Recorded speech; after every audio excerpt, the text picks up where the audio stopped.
Hello everyone, welcome back to Guide to Everything. In today's video, I'm going to show you on how you can transfer USDT from Binance to Bybit. So the first thing that you want to do is to simply head over to your Bybit account.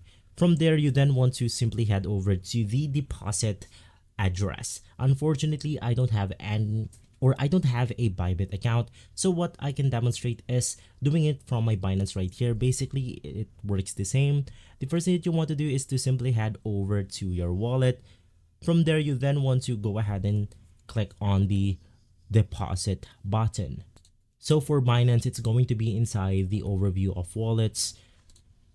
Inside the deposit button, you then want to go ahead and click on deposit crypto.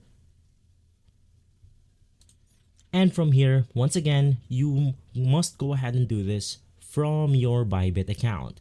Just go ahead and click on the USDT option, select your network, and then you will be able to go ahead and get your deposit addressed.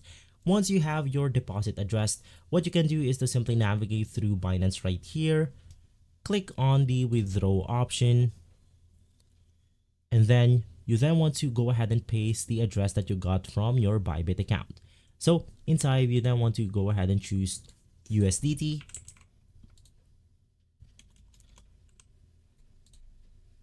Enter the address right here. And then you want to go ahead and select the network. Now, once again, you just have to go ahead and get your deposit address from Bybit and you should be good to go. If this video has been helpful, leave a like, subscribe, and follow Guide to Everything for more videos like this. Thanks for watching.